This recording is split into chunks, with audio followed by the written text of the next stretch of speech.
Hello,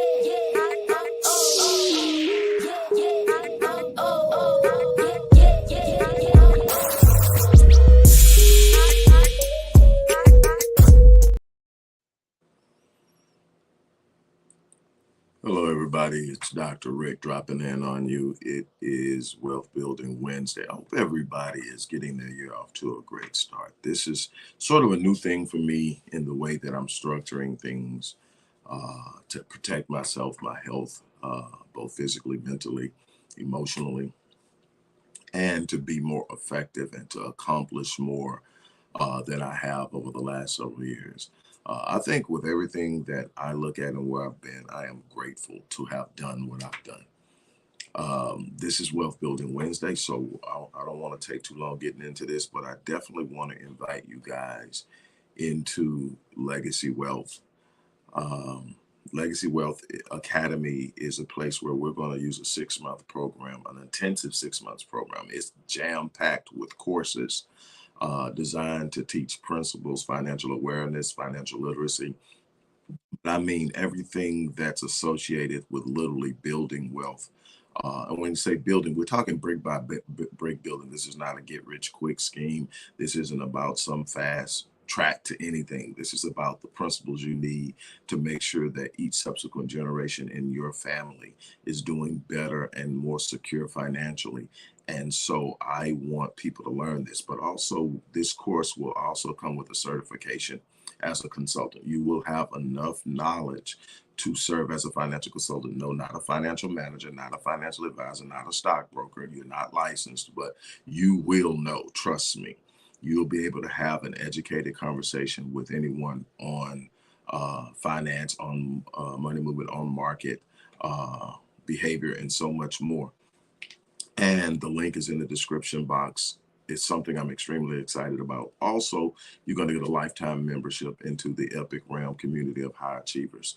I cannot stress this enough. One of the things we need training in, and one of the things they are not providing as a part of the school system in educating our children, is financial awareness. And there's a reason for that. It's our responsibility to educate ourselves. And when I tell you there's so much that you can't find in mainstream in this world that we're going to be teaching, that's so valuable to what it is we want to do in our lives. And we wonder why we always keep hitting hiccups. There's money generation. We talk about that on Money Monday. This is about what you do with it, how you manage it, how you think about it. And that matters too. And so we're going to talk about the 4 things that every major investor is going to look at: protecting against loss over looking at what's to gain. So protecting against loss is more important than what is to gain. Number 2, asymmetric risk reward. Asymmetric risk reward is finding opportunities to invest where there's little compared to how much is being made. Completely different mindset and concept than what most people are told about investing. The next one is minimizing tax liability. The 4th one is diversifying your investments across assets to hedge against loss. There are some of the other things we're going to talk about is the 401k myth. We're going to talk about the importance of what we're actually going to talk about today, which is hedging against the downside.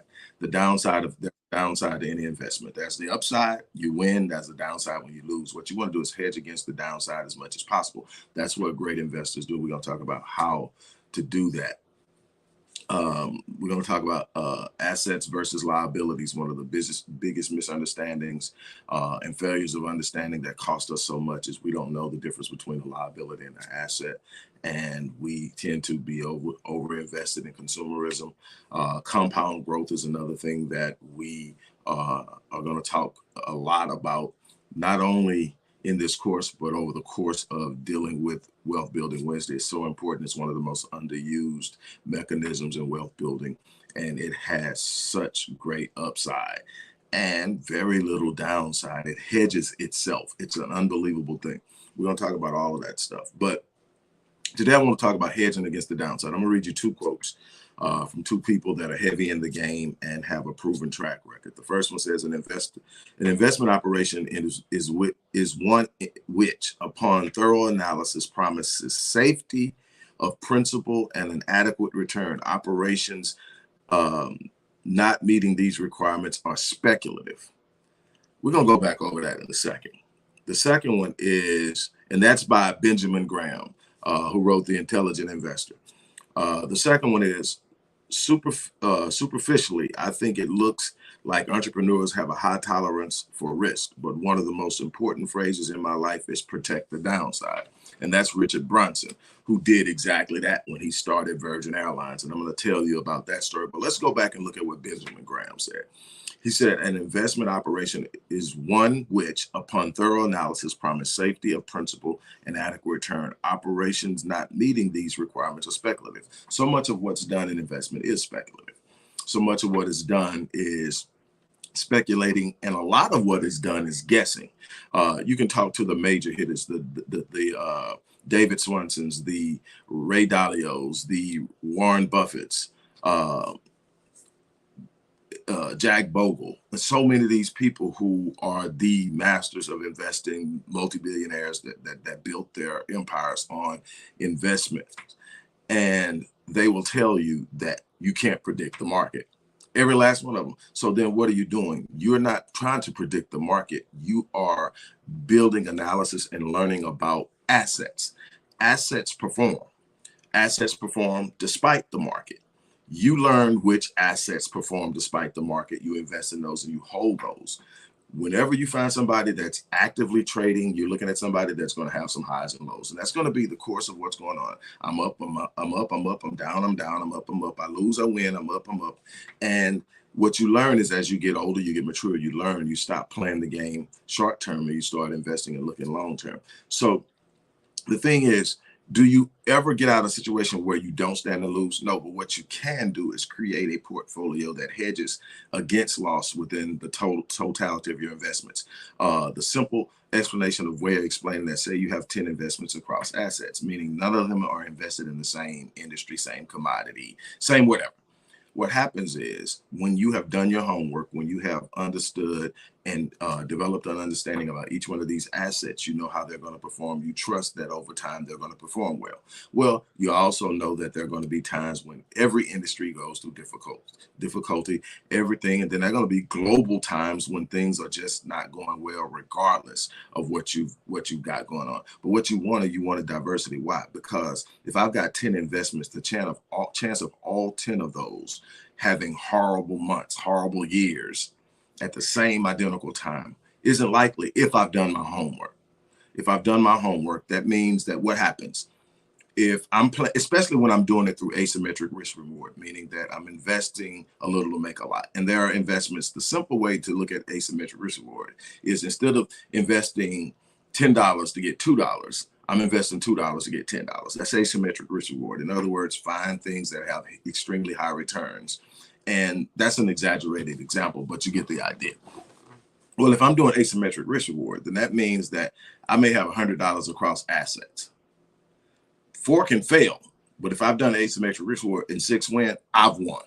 And that is how you hedge against that. Now, look at David Branson. He is superficially, I think it looks like entrepreneurs have a high tolerance for risk. But one of the most important phrases in my life is protect the downside. And I can tell you, when you don't protect the downside, you eat it. I can tell you that personally, when you don't protect the downside, when all you see is the upside, and you don't protect the downside, and the downside hits, it can literally wipe you out. It can definitely have you in a situation where you're fighting to recover. And so how did David Branson protect against the downside?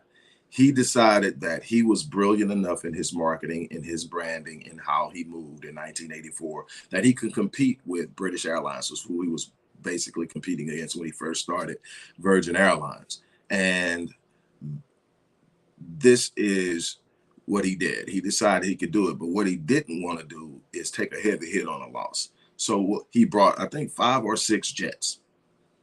I forgot the price, but it was in the millions.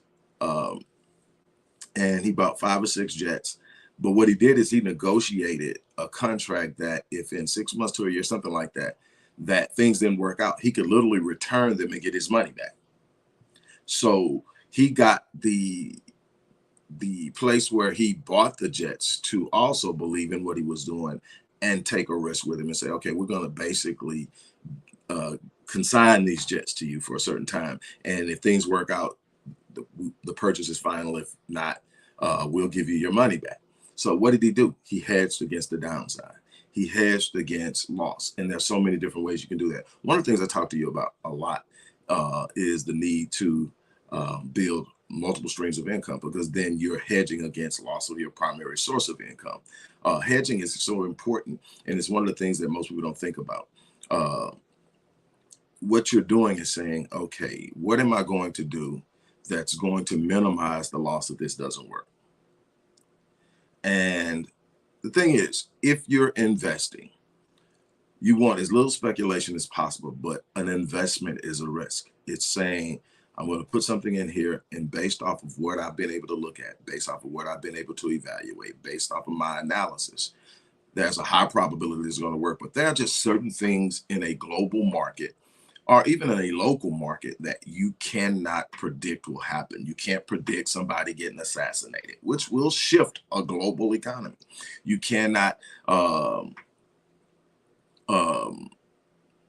predict a bad harvest because of some unforeseen natural disaster. And that's going to impact the food market, and on and on and on. There are just certain things that each market is going to be impacted by that can't be predicted. Now, there are the predictables. There are the things that you can speculate and say more than likely. Also, there are patterns. If you look at the stock market over the last 100+ years, it has a pattern of about every 4 or 5 years correcting itself. The last couple have been a little bit elongated, and we've seen intensified corrections. The longer it takes to correct itself, the more intense the correction. The thing is, okay, so if it's on the upswing and there's a bubble building and it needs to correct itself, the downswing is normally known as a bear market and it's going down. If it goes down a certain number of percentage points, it stops being a downturn. They start talking about crisis. If it goes too far down below that, they start talking about crash.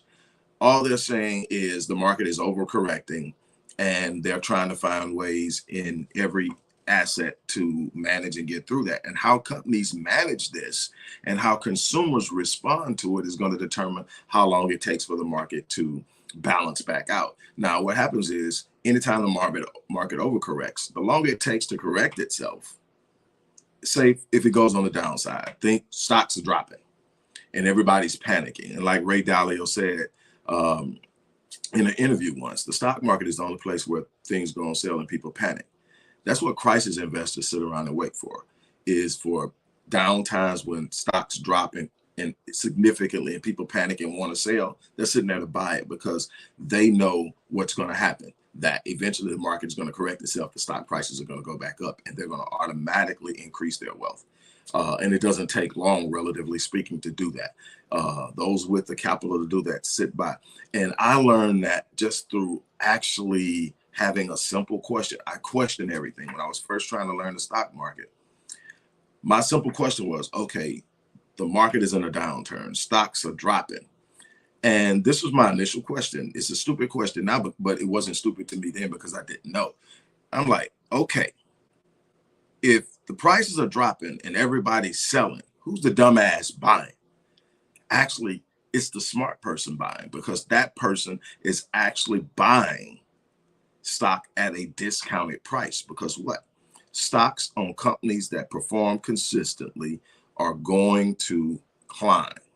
They know it's going to return, it's going to recover. Coke's been around forever. McDonald's been around forever. All these companies that have been through numerous cycles of what you want to call recessions, crashes, crises, whatever, have recovered. Well, we know that happens. So it's going to correct itself. The market does it every 4 or 5 years.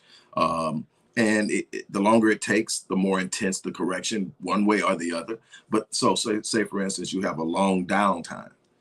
When the market does correct, you're going to have some great years. We saw that with the recession that hit when the market collapsed in 2007, 2008. We've had a long time where things were kind of good. And so now we're having to deal with the corrections on that. And it's just a bunch of different things that you get. We teach that in Legacy Wealth. But what you have to do is be able to hedge against the downside. And you have to be able to research, how can I hedge? How can I protect myself against what happens if it doesn't work? And one way of doing that is diversity. Diversify.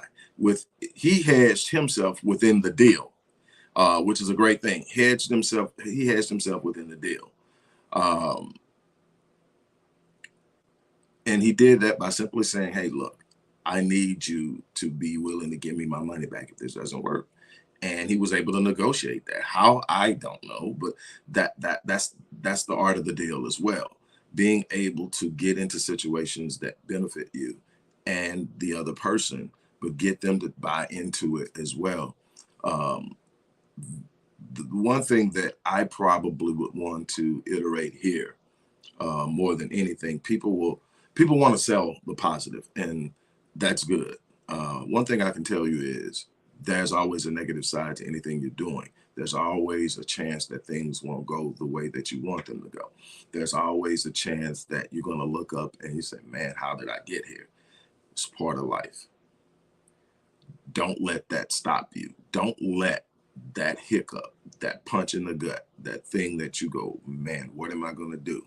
Because the thing is, if you're still breathing, you're still in the fight. If you still have your sense of thinking and thought, you can come out of this. You've got to be willing to stand up, dust yourself off, and figure it out.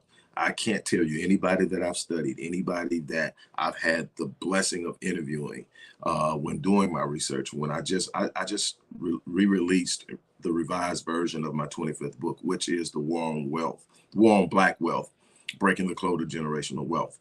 I think that link is in the description box as well.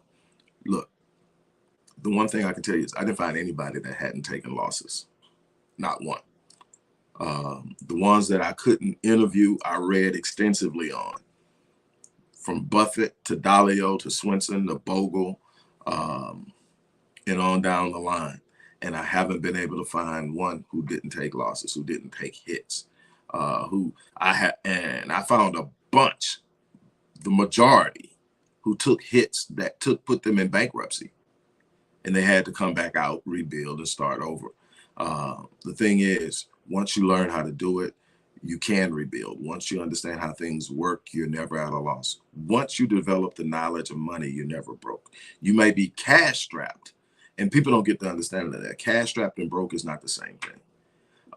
Having cash flow issues and being broke is not the same thing. Broke is a value. You're broke when there's no assets. You're broke when there's nothing that you have or can do, and you don't have an option. I tell people all the time, if you've got a mind and you're willing to unleash it, you're not broke. You just don't have cash yet.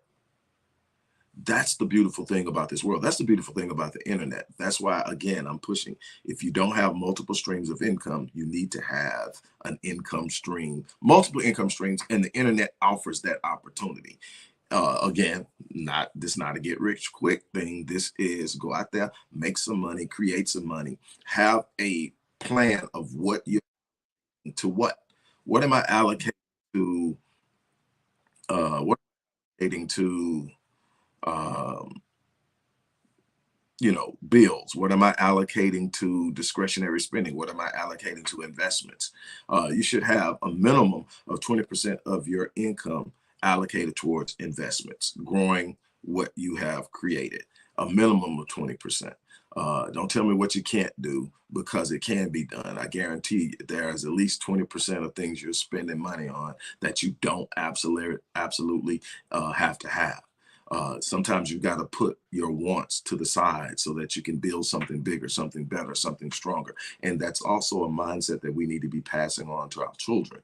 We need to be teaching them the importance of growing at a faster rate than their spending. You should have an accumulating thing going on. And if you don't, then your spending shouldn't be discretionary. Your spending should be on building. Your spending should be on growing and creating the capacity. That's a part of it too. It's called investing in yourself. And those are the things that we have to learn about building wealth, is that it's not about what's not out there. It's about what you're willing to go out and find, and what you're willing to go out and create. How much of yourself are you willing to set aside for a long-term goal? How much are you willing? Because see, we like presenting. We like presenting. Look what I have. Look what I've done. Look at all this. I was reading a post that one of my friends and colleagues, Michael Blanchard, posted, that I posted a while ago, but he posted it, and it basically was me saying that, me recalling a conversation where someone asked me, how would I like to be remembered? How would I like to be judged at the end of my life, was the question, actually. And I said, I want to be judged. If you must judge me by my failures. Judge me by how I responded to the most adverse times in my life. When I got knocked down, did I get back up? Did I quit? Did I fold? Did I just throw up my hands and say, I can't? Or did I stand up, dust myself off, and go back in with a commitment to finish what I started? Did I commit to going the distance? Don't judge me on the accomplishments and the things I've accumulated. I've had an unbelievable life. I have been blessed. But I've had some difficult moments, and I think I'm blessed more, not by the things I can look back and say, I remember when. See, those things go, those beautiful, shiny things, the cars, the square footage, all that stuff can come and go. What do I have inside of me that can't be taken from me? The fact that I stood, the fact that I didn't give up, the fact that I refused to quit. Judge me on that, because at the end of the day, if I consistently be that person, I will accumulate things, but they won't define me. I'll have the plaques on the wall, but that won't be the measure of my manhood. I'll have the pats on the back, but that won't be what validates me. What will validate me is that at the moments that a bunch of people will just say, it ain't worth it, I ain't going, I can't deal with this, I stood. In my hardest and most darkest moments, in the time when the pain was intense, I didn't quit. When people were saying, man, I don't think it's going to work, I kept pressing. When the funding wasn't there, but the need was, I didn't turn around and let go. I kept pushing. And most importantly, I want to be judged by, at the time when I was going through the most myself, I was still available to those in need. That's a legacy. That's also a part of wealth. Your legacy is bigger than what's in your bank account or on your portfolio, in your asset folder. Your legacy is, what did you stand for? When life was kicking you, how did you respond?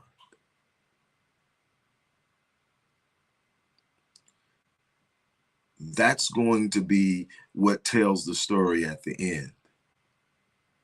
I want to be judged by my failures, by how I responded to them. You know, yeah, if you want to look at the things that I've done over the course of my life, I've done more than the average person will. And that's okay, and that's fine. But I loved hard. I gave so much of myself, sometimes I had to pull back just to stay afloat. But the thing that I'm most proud of is I refused to quit. I refused to turn around. I trusted my faith above circumstances. And if anybody's out there going through it right now, I want to leave you with that. You're going to have situations, and sometimes they're long standing. It seems like it's never going to end. Don't you quit. You're going to have situations where you look up and going, how long? Don't quit.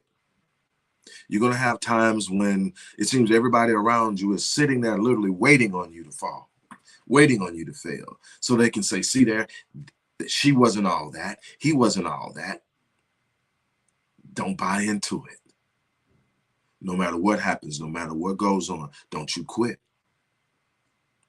As long as you're breathing, you're in this fight. Dust yourself off. Square your shoulders. Hold your head up. Say, I'm built for this. I don't care how much money you've lost. I don't care how many times you failed in business. I don't care what you've gone through. I don't care what people are telling you they won't pay you. What I'm telling you is invest in yourself. Grow your knowledge, because you don't get what you want in this life. You get who you are. You get what you become. See, if I want to do something and have something, I have to become the person that can do it. If I want to be a prolific writer, I had to learn how to write. I learned that by not only practicing my writing, but reading. I read 100 books plus a year. People say that's impossible. No, it's not. It's impossible because you've made up in your mind you're not going to give it the commitment. You're not going to give it the priority. You're not going to train yourself on how to read at a rate that you can accomplish it. It hasn't become important enough to you to do it. Same thing with wealth. Man, there's no way I'm going to come from that. Man, you know how much? I got 50 cents in my bank account right now, and I've got $2,000 worth of bills. You can come out of it. You're cash strapped. I get it. Trust me, I get it. It's not the end of the story. You don't lay down. You don't quit. You sit down and you figure it out. Research what other cash strapped people have done. Research ways to generate. Another reason why you should be generating money online. It's not going to make you rich initially unless some kind of way you come across the right. There's the lightning in the pail, where you just have the right thing at the right time. It goes viral. You look up and you're a millionaire. That's not how 99% of millionaires do it. They do it brick by brick. Something comes along, knocks the whole damn wall down. Brick by brick. Somebody comes along, steals 2 bricks. Brick by brick. What happens is, over time, you get the wall built. Then after you build the wall, you start walling off and building rooms and spaces. And before you know it, you've got this complex dynamic that you've built because you did not quit. Don't you dare give up on your vision. You need to consult your vision. You need to go back to your childhood and ask yourself what you promised yourself you would do in life. Because I guarantee you've been talked out of it, you've been knocked out of it, you've been pushed out of it, you've been sucked out of it. You just sit up and said, man, this is my lot in life, where I'm at right now. This is about as good as it's going to get. No, it's not. It's going to get as good as you make it. The problem is, what you're trying to accomplish is not something that you can manifest through magic. It's a manifestation through process. You can build wealth. You can pass down something more than you received. And you can pass down the knowledge of how to do it so that they never have to worry about it again. But it starts with you changing your approach, changing your thinking, changing how you view money, changing how you handle money, changing and understanding the difference between what's a liability and what's an asset. Being willing to forego some of the luxuries and things that everybody's flashing around and putting in everybody's face to prove they made it, but struggling to keep it. If you got to struggle to keep it, it's not what you need right now.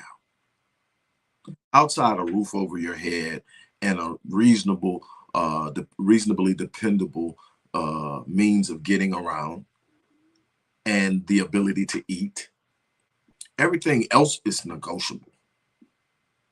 And you've got to think that way because you're building something. And in order to build something, you've got to put something in.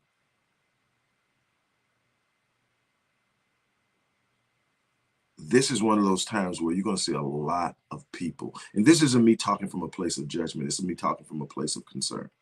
This is a time where you can see a lot of people who are going to get sizable refunds because of tax credits and a bunch of other things.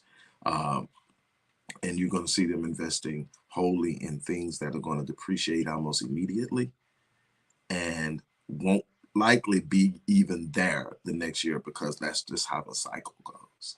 This is a pattern that's been going on for years. I'm going to get $8,000. I'm going to go out and put it on a 10-year-old luxury vehicle. And I'm going to ride it and it's going to fall apart on me, or I'm going to run out of money and not be able to afford to pay the notes and they're going to come take it from me.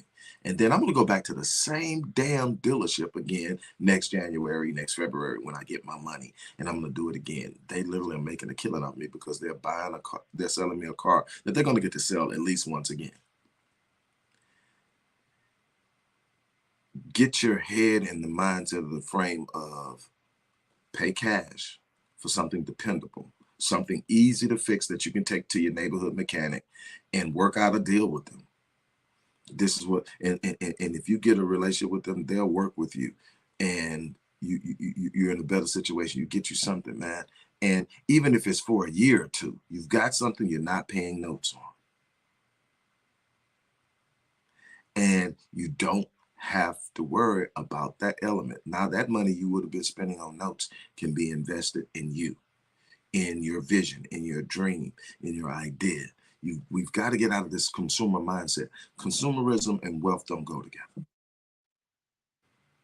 And he said, well, extremely wealthy people, they're buying yachts and all this stuff like that. Well, you're not looking at the hedging of the downside, because you don't get to see anything but them with the picture on their lot. Yeah.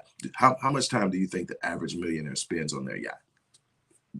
Ultra millionaire, because the person that's worth 1.5 more than likely doesn't have a yacht. So you're talking about ultra wealthy people with yachts. How much time do you think they spend on their yacht a month? Some of them are not going to be on their yachts for weeks, months at a time. Do you realize they're leasing that yacht out? They're renting it out by the day for day cruises. The yacht pays for itself. They're writing off certain things if they treat it as, certain write-offs in business and things of that nature. They're playing a game that you can't understand, and you're thinking they're just out there throwing money around. Every expenditure for the wealthy has purpose behind it. You'll be surprised at how many millionaires will grovel over $10 if they feel somebody screwed it out of them, because every dollar, every cent matters.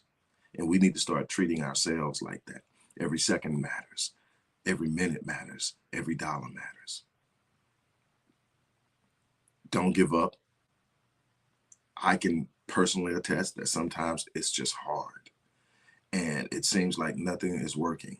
But I can tell you, I've been in the game long enough that I can tell you, if you stay in the fight, you're going to come out. But you got to have a plan. You got to have a strategy. You got to be willing to stay in it. A lot of people lose because they quit. Others lose because they're just swinging at the air. They're swinging out of desperation. They're in survival mode. Step out of that and sit up and come up with a plan. Work that plan. Adjust that plan. Do what you got to do, but keep going. On that note, look, I'm gonna get out here. Like I said, I hope that you guys will take the advantage of this training at the Legacy Wealth Academy. I also hope that you would take advantage of the 7-day online business launch. It's a great way to get started in generating some online revenue. I designed this course as a self-paced course a while ago, and it's been doing great in that area. But what I want to do is actually go online. I'm going online Friday morning, a couple of days from now. Friday morning, I'm going online, and I'm actually going to teach this course step by step. It's meant for you to buy and do it yourself, but I'm going to teach you, I'm going to show you how you go from point A to point Z in setting up an online enterprise. You don't need a product. You don't need a service. If you got one, great. But if you don't need it, there are things and ways out there that you can do this and you can get started. Again, this isn't a get rich quick thing. This isn't, I'm gonna go out there and make $1 million. This isn't even gonna go out there and make $1,000 the first week. Can it happen? Absolutely, it can happen. Depending on what you choose, how you do it, what you're willing to put off into it is in the way of marketing. You can go from free marketing all the way up to paid advertising and everything in between to drive traffic. Traffic is the most precious thing you can have in an online business. You have to have traffic in order to generate revenue. Now, with that being said, the links to those opportunities are in there. But what I can tell you is you need to start your journey now. You're never too old. Obviously, the older you are, the more aggressive you're going to have to be to reach your goal. If you start out at 18 and your goal is $1 million, by 40, you're going to have a lot easier path than someone who's starting at 50 and their goal is $1 million and they want to reach it by 60. So I want to challenge you. I want you to get out there. I want you to do good. I hope that I was able to help you in this. I hope that you were able to take something from this. But whatever you do, you have to be willing to go the distance. You have to be willing to invest in yourself. I think it was Jim Rohn that said, the winners in this world are those who invest in themselves and their education. I cannot stress that enough. Sitting up hoping is not a plan nor a strategy. Wishing is not a plan nor a strategy. You got to have something that makes sense on paper that you can put together. Now, you can push beyond it, you can push around it, you can work it, but you got to have something that guides your movement every day.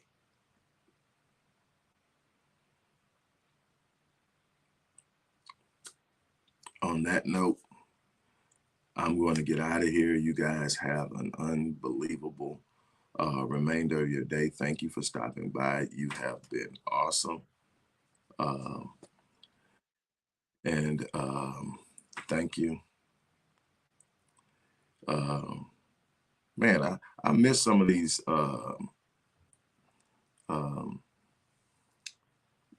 comments. I was on a whole nother page. I do apologize. Hey, little sis, I see my little sister on here. I hope she's still on here. Hey, Donica. But anyway, look, it's a process. It's about learning. It's about doing something. Invest in yourself. I can't tell you that enough. Invest in yourself. Whatever it is, read a book, sign up for a class, hire a mentor. Whatever you do, there's somebody out there that can expedite your path to what it is you're trying to do. Most of us aren't trained to do that. There's a reason why life coaching, performance psychology, things that are in my industry are booming right now. This industry is booming. You want to know why it works? Now there are a bunch of snake oil salesmen that don't do anything, but there are people out there who have invested years in knowing something so they can teach it to you. And we haven't been, as a people, trained to go out and invest in ourselves that way. We don't want to pay, and it's actually another way that we are getting left further and further behind, because they will. And tap into the assets that are in front of you. That's all I can say. On that note, look, as I always say, I live my life on full so that I leave this place on E. The class, there are 2 classes. Donica's asking how much are the classes. The class to start an online business is actually less than $400. The one that I'm doing Friday, it's less than $400. And I'm actually giving away 2 $450 sessions with me after the fact so that we can go over everything we went over. Doing a Q&A in it and everything else. So it was meant to be a step-by-step self-paced thing. I wasn't supposed to be involved in it. You're supposed to buy it and do it. But I'm actually going to be on answering questions, teaching the course, telling you why you should do what step 3 says do, why you do this, how this, all this stuff. I'm going to do this. And it's not going to be no additional charge. Plus, I'm going to give you 2 free sessions worth $450 a piece as a follow-up. That's that session. The other course is $997. The 6 months course now this course is intense. And if you go into the description box and read, it tells you everything that you're going to learn over this course. You will be trained in every possible aspect and element of wealth building.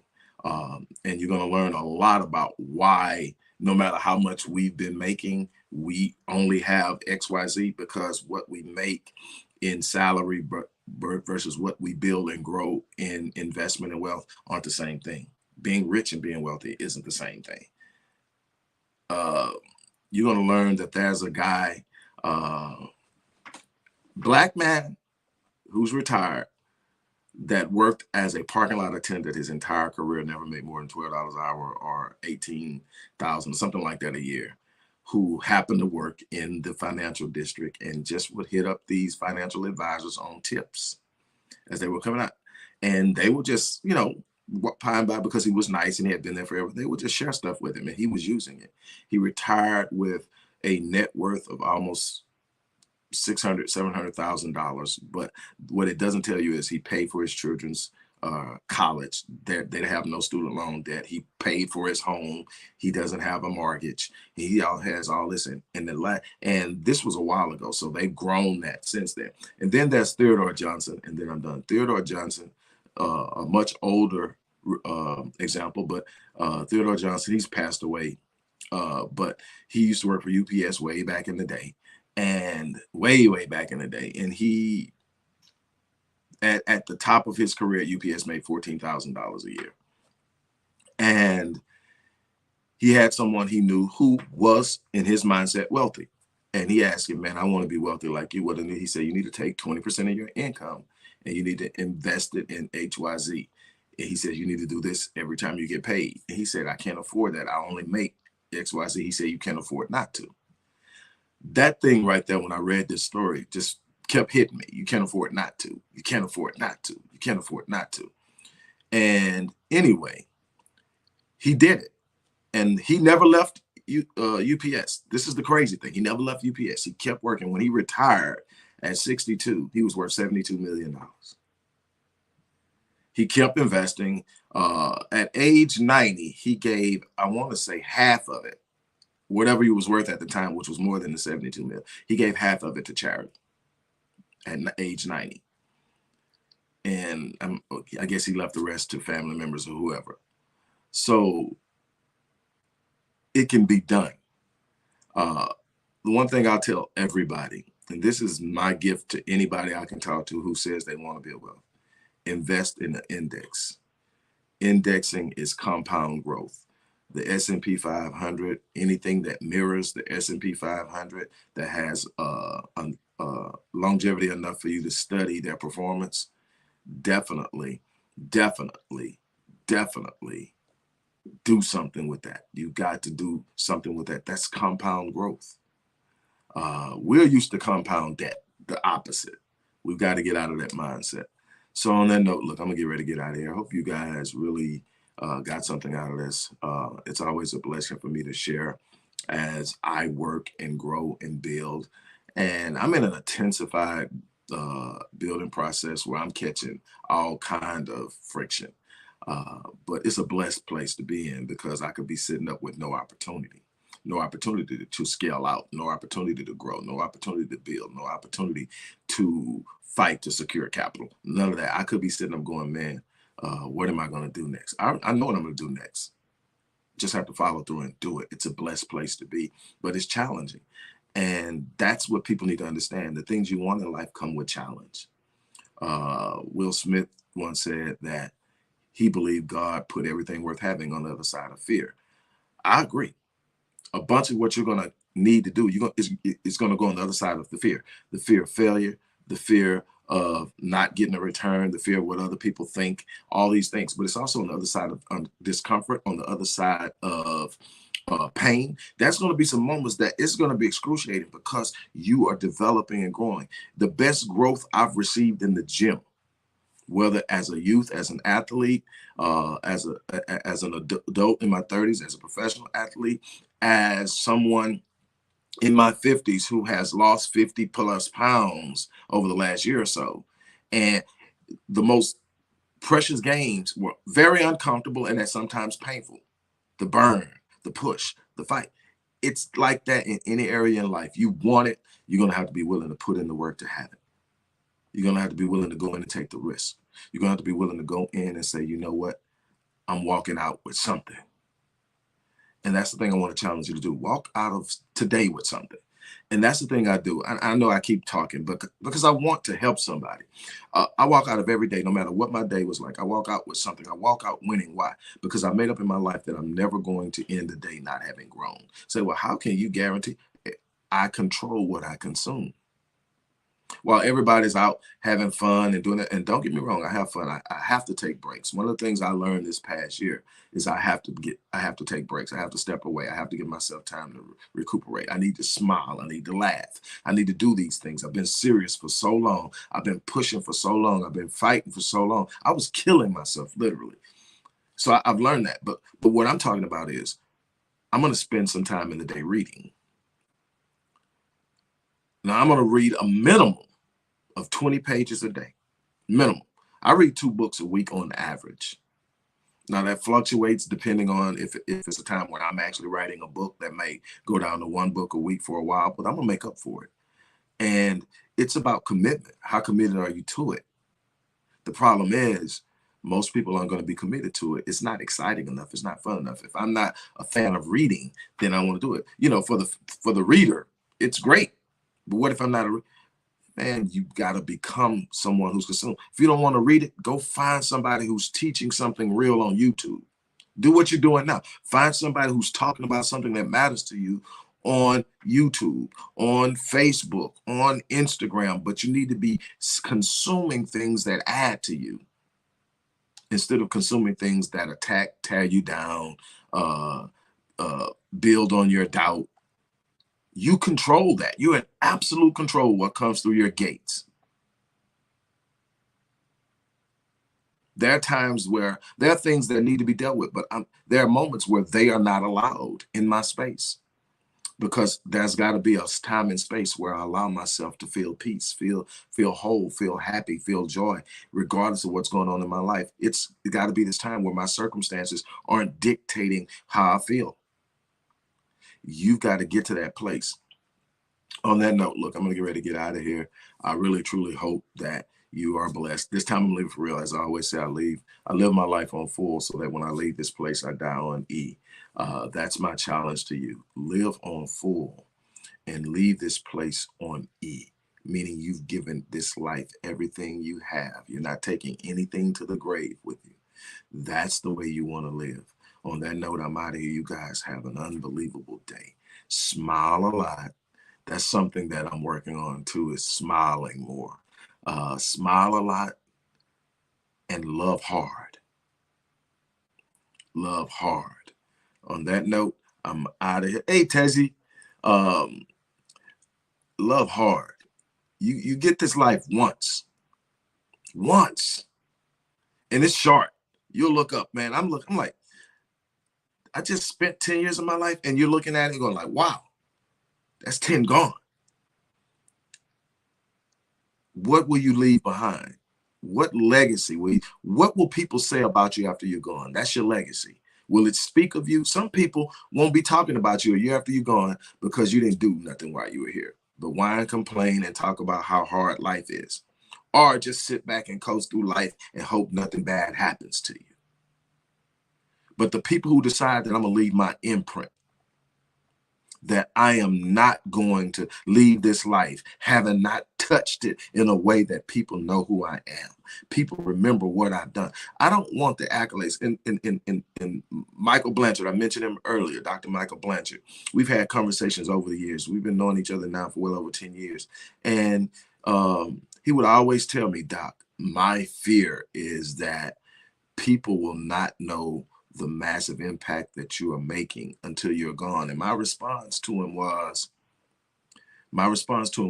I'm okay with that. See, the first half of my life was about me. It was about what I could drive, where I could live, what I could do. Look at me. I came out the hood. Look at me.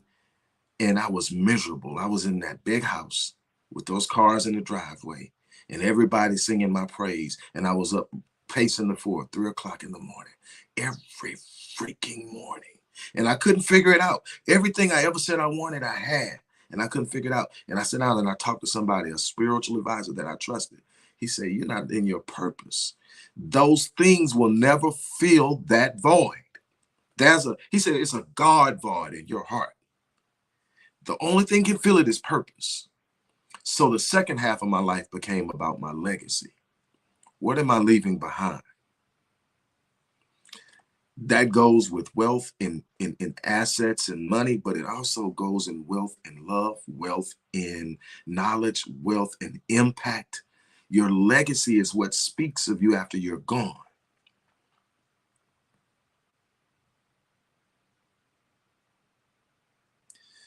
On that note, I'm out of here. You guys, I love you. You have an unbelievable day, and we'll chat soon.